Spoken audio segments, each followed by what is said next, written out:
Abonnés, quel est votre métier? Salut soldats, c'est Mana. Aujourd'hui on se retrouve avec Nicolas, donc un joueur qui a fait top 64 au National 2018 à Rouen, et il va nous présenter son deck profil. Donc je jouais Zefra cette année, en 2018, là, il y a 2 ans j'avais fait top avec Phantom Knight et je me suis dit je vais refaire une decklist de ma compo et puis on va voir ce que ça donne, et puis ça a plutôt bien réussi encore une fois. Je finis à 7-3 au niveau des rondes, un peu déçu de ce score, je pensais pas faire top. J'avais même prévu ma decklist pour faire les side events, donc j'étais même pas, c'était un peu la surprise du top. Et ouais, très satisfait du main deck, très satisfait de la tournure, peut-être le side, 2-3 trucs à changer, c'était un peu bizarre, mais voilà, ça a été. Donc je jouais 3 Zefrat. Zefrat, c'est un peu le main pendule du deck Zefra. En gros, lorsqu'il est en scale, jamais je ne ferai son effet de monstre d'ailleurs. Quand il est en scale, je peux mettre un Zefra depuis mon deck à mon extra deck. Son scale devient égal au scale du Zefra que j'ai mis en scale. Donc souvent ça me permettait de mettre le scale 7 Zefra nu depuis mon deck à mon extra deck et de pouvoir faire le transformer en scale 7 et de le pendule directement derrière. C'est plutôt une carte très forte, très intéressante qui permet de réguler les scales dans Zefra. Ça stabilise énormément le jeu. Ensuite je joue 3 Zefra nu. Zefra nu, c'est l'autre carte importante du deck. Lorsqu'elle est invoquée par pendule ou lorsqu'elle est détruite au combat ou par un effet de carte, je peux ajouter une carte magie ou piège Zefra ou une carte magie ou piège Yangzing depuis mon deck à ma main. En gros, ça a démarré tous mes combos de stun de toutes mes games en fait. Sur toutes mes games, Zefra nu a fait tellement de travail. Faut savoir que les effets pendules des Zefra, à part celui de Zefrat, m'empêchent d'invoquer par pendule d'autres monstres que des Zefra et des monstres de l'archétype. Donc là c'est des Yangzing, je pouvais pas skipper autre chose que des Yangzing si je voulais pendule d'autre chose. Mais comme la plupart des monstres que j'ai invoqués par pendule étaient des Zefra, il n'y avait pas de souci. Ensuite je jouais 2 Zefraxi, trésor du Yangzing. Zefraxi c'est le scale 1 Yangzing lorsqu'il est invoqué par pendule ou lorsqu'il est invoqué spécialement du deck.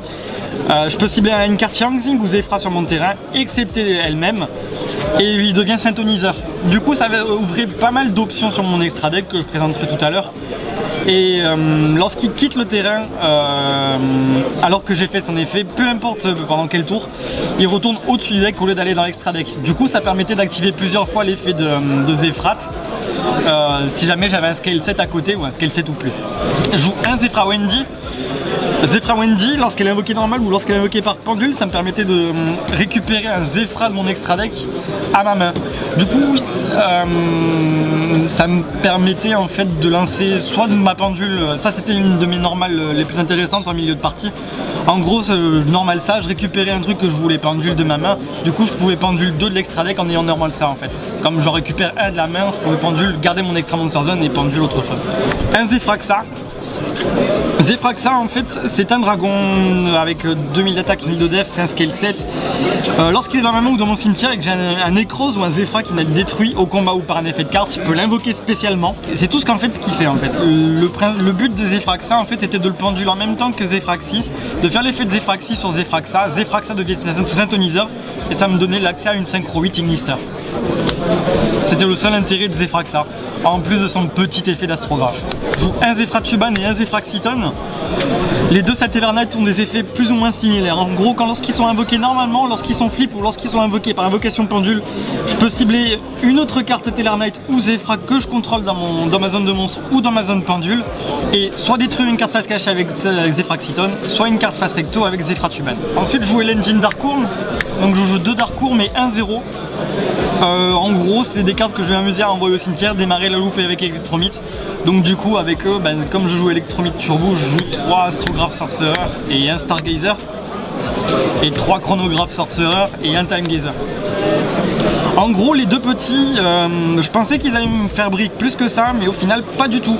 Parce que si je les avais en main, je pouvais les mettre en scale Zefrat, eux ils passaient scale 4, je pouvais faire l'effet de Zefrat, mettre un scale 7 dans mon extra deck. Du coup je pouvais faire une pendule de niveau 5 ou de niveau 6, et du coup comme Zefra nu est de niveau 6, ça devenait intéressant le fait qu'il soit scale 4. Peu importe l'un ou l'autre. Sinon le but c'était clairement de faire Electromite et de le faire très rapidement. Ensuite, sur les monstres qui sont pas pendules, je joue 2 Ghost Ash et 2 Ghost Ogre. En gros, je ne les joue que par 2 et je ne les joue que par 2 et main deck et en side, pour la simple et bonne raison qu'ils sont tous tutorisables et recyclables. Je vous montrerai les différents combos après. Ça m'arrive aussi de les normal summon pour faire des synchros. Ça a été aussi quelques moves très intéressants sur ce championnat de France. Je joue un Jiaotu. Jiaotu est très intéressant sur plusieurs points en fait. Je joue Yazi dans mon extra deck. Yazi, quand il est détruit, me permet d'invoquer spécialement un Yangzing en position de défense. Je pourrais invoquer Jiaochu en position de défense. Quand Jiaochu est détruit, je pouvais invoquer un Yangzing en position d'attaque. Je pouvais invoquer n'importe quel pendule Yangzing depuis mon deck à ma main. De plus, Jiaochu est un synthoniseur de niveau 2 d'attribut ténèbres. Ce qui est très intéressant, ça me donne l'accès à des synchros de niveau 8, à des synchros de niveau 7 avec Zefraxa, à des synchros de niveau 6 avec les Darkworm, les deux Tellar Knight.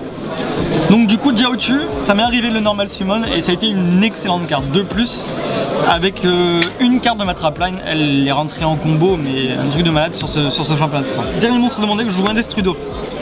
Destrudo m'a sauvé tellement de parties sur ce championnat de France, c'est un truc de malade. Destrudo, pour ceux qui ne le connaissent pas, ça m'étonnerait, mais je peux payer la moitié de mes points de vie s'il est dans mon cimetière ou s'il est dans ma main. Pour l'invoquer spécialement en ciblant un monstre que je contrôle, il va perdre un niveau équivalent au monstre que j'ai ciblé. Je ne peux cibler que des monstres de niveau 6 ou moins. Ce qui est l'avantage de mon deck, c'est que je ne peux pendule que des monstres de niveau 6 ou moins. Donc du coup Destrudo est très intéressant pour faire des synchro 7, une en particulier quand je commençais et une autre en particulier quand je jouais en deuxième. Pour tout ce qui est magie et piège, je jouais 3 oracles de Zefra. Oracle de Zefra, c'est un terrain qui est absolument parfait pour le deck. En gros, une fois par tour, lorsqu'il est activé, je peux ajouter un monstre Zefra depuis mon deck à ma main. De plus, si j'utilise des Zefra en matériel d'invocation pour mes invocations synchro, X6 rituel ou fusion, le terrain donne un effet supplémentaire. En gros, si je fais une invocation rituelle, ce qui n'est jamais arrivé car je ne joue pas de monstre rituel, j'aurais pu mélanger un monstre du terrain dans la main de son propriétaire. Si j'avais fait une invocation fusion, pareil, c'est un truc que je n'ai jamais fait. J'aurais pu invoquer spécialement un monstre de ma main. Si je fais une invocation synchro, c'est là que c'est très intéressant, c'est que je pouvais mettre un monstre au-dessus de mon deck. Donc l'un des intérêts de mon extra deck, je vais garder l'oracle de Zefra à côté pour expliquer les différents combos. Et si je faisais une X6, je piochais une, je défaussais une. L'autre carte de la journée, c'était Providence de Zefra. Providence de Zefra, lorsqu'elle est activée, je peux ajouter une carte Zefra, magie ou piège ou monstre depuis mon deck à la main. Et lorsqu'elle est au cimetière, sauf le tour où elle est envoyée au cimetière, si j'ai une de mes cartes Zefra qui n'est détruite au combat ou par un effet de carte, je peux bannir cette carte à la place. Ça ne démarre pas de chaîne, du coup c'est un peu comme Retour des Grands Dragons. Je joue 2 Sanctuaires du Dragon et un sacrifice inutile. C'est simple, j'avais 4 cibles, dont une qui retournait automatiquement dans le deck, c'était Destrudo. Donc ça envoyait Darkworm pour lancer la loupe avec, pour faire la loupe avec Electromite. Ça envoyait Zefraxa si jamais j'avais moyen de détruire mes cartes Zefra. C'était des moves très intéressants. Ça a démarré aussi la plupart de mes games. Sans ça, j'aurais pas pu faire top à mon avis. J'ai passé sur les cartes pièges. Je joue une 9 piliers du Yangzing. Ça, c'était la première carte que j'allais tutoriser avec Zefranieux. En gros, si l'adversaire faisait un move qui me déplaisait, j'activais les 9 piliers. Les 9 piliers, en fait, c'est une carte qui me dit si j'avais mis une carte magie, piège ou un effet de monstre qui est activé et que je contrôle une carte Yangzing sur mon terrain, j'annule l'activation, je le renvoie dans le deck et je détruis un Yangzing sur mon terrain. Donc en gros, si j'avais lui sur le terrain et que l'adversaire faisait un effet qui me plaisait pas, je faisais les 9 piliers, j'annulais, je renvoyais dans le deck, je détruisais Zefranieux. Zefranieux était détruit par un effet de carte, ça me permettait de tuto une autre carte Zefra ou Yangzing en fait. C'était un des combos de base du deck. Du coup, avec ce combo là, j'allais aussi chercher Zefra War. Zefra War, en fait, c'est une carte piège qui me dit je peux cibler une carte Zefra sur mon terrain et une carte sur le terrain adverse, je les détruis toutes les deux. Sauf que si j'ai 2 Zefra dans mes scales, eh bien je peux l'activer directement depuis ma main. Donc si j'avais mes 2 Zefra en scale et Electromix, je pouvais activer Zefra War depuis ma main, détruire un de mes scales, une carte sur le terrain adverse pendant son tour, piocher une avec l'effet d'Electromite. C'était l'un des moves qui me faisait énormément de CA. Du coup contre Trou Draco, je pouvais néguer 2 diagrammes. Si le mec qui a invoqué faisait des diagrammes, je faisais 9 pilars, je détruisais, j'allais chercher Zefra War, il allait chercher le deuxième diagramme, il allait activer la deuxième diagramme, je faisais Zefra War de ma main, je détruisais un de mes scales, je détruisais le diagramme, je piochais une carte avec Electromite. Je faisais énormément de plus alors que lui il faisait énormément de moins. La dernière carte de mon deck c'était 2 attaques divines Zefra. En gros, lorsqu'une carte magie ou piège ou un effet de monstre est activé, je peux bannir un monstre Zefra de face recto depuis mon extra deck. J'annule l'activation et si je le fais, je détruis la carte. Ça a été très intéressant du fait que je puisse la tutoriser avec Providence de Zefra. Ça a été l'une des cartes. Je regrette vraiment pas de l'avoir joué x2. J'ai passé à l'extra deck. Sur l'extra deck, je joue 2 Electromites. Évidemment, je joue Electromite Turbo. Ça rentre en combo avec Metaltron Zefra. Étant donné que je joue aussi une Dice Absolute et une Odd Eyes Vortex. Donc en gros, je vais pas expliquer la loupe pendule magicien, c'est les pendules magiciens qui expliqueront mieux la loupe, que moi. En gros, je fais Electromite, Unix 6 de rang 7, Odd Eyes Vortex avec Metaltron Zefra. Metaltron Zefra était aussi très intéressante dans le deck Zefra évidemment, parce que Providence de Zefra permettait de la protéger en fait. Donc du coup je gardais un monstre de lien 3 qui pointait 3 cartes de 3 âmes de mon côté avec Providence. C'était juste trop fort quoi. Ensuite pour le dernier monstre lien c'est un Borreload. Borreload je l'ai sorti 2 fois, à chaque fois le tour où j'ai sorti Borreload, à chaque fois j'ai gagné. Ça a été, c'est vraiment trop fort cette carte, je comprends pas. Ensuite sur le reste de mon extra deck, je joue un Stardust Charge Warrior. J'ai dit que j'allais garder Oracle de Zefra à côté. En gros, si je faisais l'invocation synchro de Stardust Charge Warrior, Oracle de Zefra m'autorisait à mettre un monstre au-dessus de mon deck. Stardust Charge Warrior, lorsqu'il est invoqué par synchro, me permettait de piocher une carte. Et en plus de ça, son autre effet me dit que je pouvais attaquer tous les monstres invoqués spécialement. En gros, lorsqu'il est invoqué par synchro, je pouvais faire l'effet de Stardust Charge Warrior en chaîne 1 pour mettre une carte au-dessus de mon deck, de piocher une, pardon, et Oracle de Zefra de mettre une carte au-dessus de mon deck. Du coup, je mettais une des deux N-Trap au-dessus de mon deck, puis après, avec Stardust Charge Warrior, je la piochais. Du coup, c'était mon seul moyen de tuto mes N-Trap de manière très simple. Je joue un Métaphysaurus. Alors Métaphysaurus, c'est vraiment l'une des meilleures cartes de mon extra deck. C'est vraiment trop fort cette carte. En gros, Métaphysaurus c'est un monstre synchro niveau 6 qui m'en a un tuner, un non-tuner ou plus, et lorsque cette carte est invoquée par synchro, en fonction du type de monstre que j'ai utilisé pour l'invocation synchro de Métaphysaurus, je gagne un effet. Si j'utilisais un monstre normal, ce qui n'est jamais arrivé, ce tour cette carte n'était pas affectée par les autres effets de carte. Par contre, les deux autres effets m'ont été très utiles sur le championnat de France. Si j'utilisais un monstre effet, je peux cibler une carte sur le terrain et negate les effets tout le temps. Donc en gros, si jamais il avait parfait anti-magie, diagramme ou quoi que ce soit, elle était tout le temps annulée. Son autre effet m'a donné aussi énormément de victoires.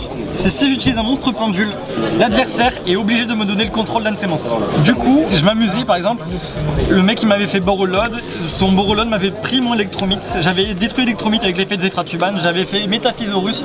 Métaphysaurus était obligé de me donner Borreload. Borreload ne pouvait pas taper, j'ai fait Malink 4 Borreload.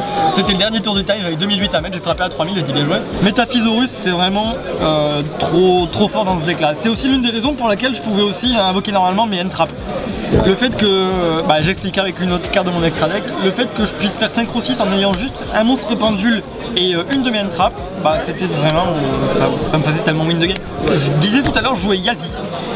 Yazi c'est un monstre synchro niveau 7 qui demande un tuner, un non-tuner, 2006 attaque, 2100 de def. Tant qu'elle est sur le terrain, elle est inciblable par des effets de cartes. Donc contre Trou Draco, le début de la loupe Trou Draco, elle était plutôt très intéressante. Et son autre effet, c'est que je peux cibler une carte Yang Zing sur mon terrain, une carte sur le terrain adverse, je les détruis toutes les deux. Et lorsque cette carte est détruite au combat ou par un effet de carte, je peux invoquer spécialement un Yang Zing en position de défense depuis mon deck. Donc soit j'allais directement spé Jiaotu, soit j'allais invoquer spécialement Zefranu. Zefranu, lui, quand il est détruit, me permettait de tuto. Donc en gros, Yazi était un truc inciblable qui, au bout de 2 destructions, permettait de tuto.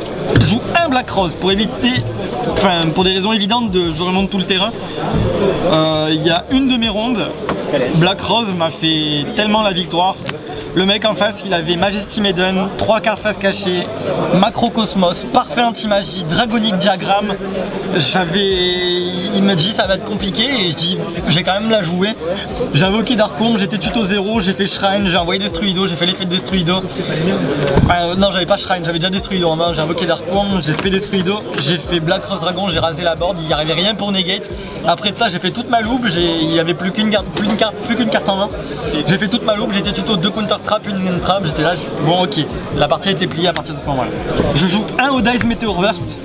Odd Eyes Meteor Burst en fait, c'était l'une de mes raisons pour laquelle je jouais Destruido. Meteor Burst, lorsqu'il est invoqué par synchro, il me permettait d'invoquer un de mes scales. Si ma loupe était lancée, un de mes scales c'était 0. 0 est un monstre de niveau 7. Du coup après je faisais X6 de rang 7, Odd Eyes Absolute, et je faisais Link 3, Metaltron Zefra pour invoquer Vortex. J'ai jamais fait son autre effet de monstre du tournoi, il était juste là pour ça. En synchroïde, je joue un Minister Prominence. Bon, Prominence, j'ai pas expliqué ce qu'il fait, je peux cibler une carte pendule, je la détruis et je renvoie une carte dans le deck. À chaque fois que je l'invoquais, pareil, à chaque fois j'ai gagné.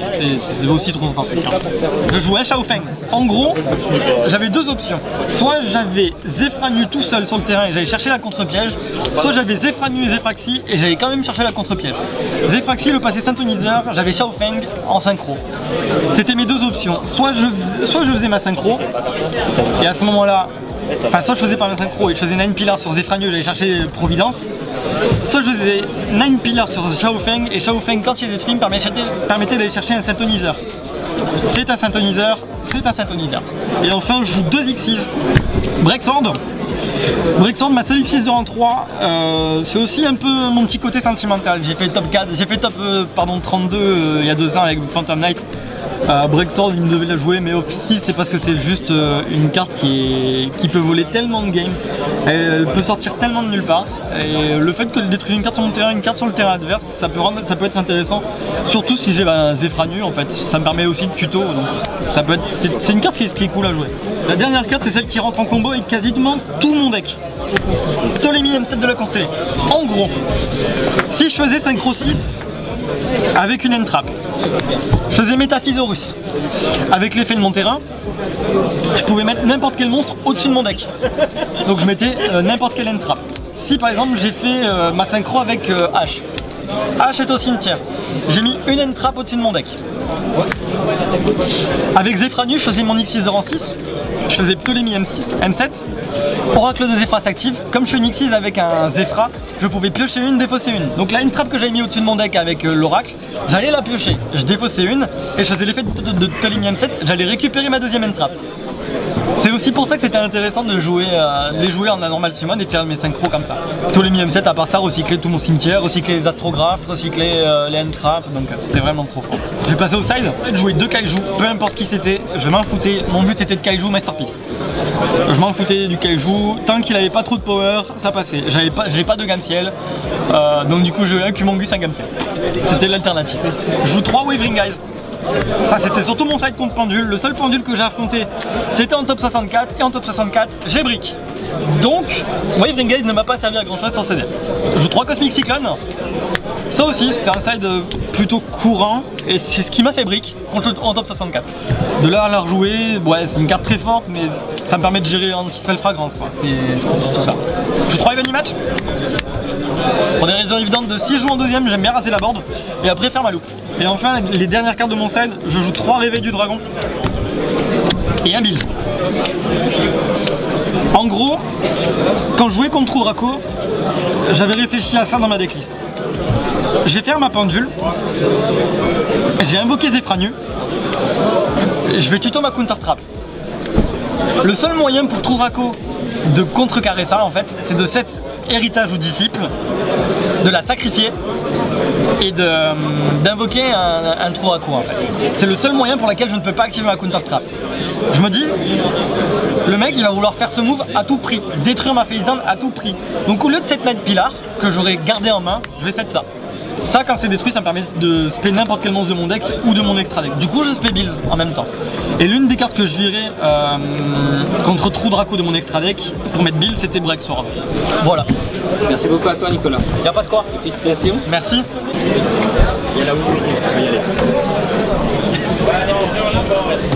Salut soldats, c'est Manar. Aujourd'hui on se retrouve avec Nicolas, donc un joueur qui a fait... Ah pardon, excuse-moi. J'avais pas vu que tu mangeais. Je vais pouvoir la mettre en bonus. Non, bêtise direct. En plus lui il a pris un bon gros bouillon là. C'est bon.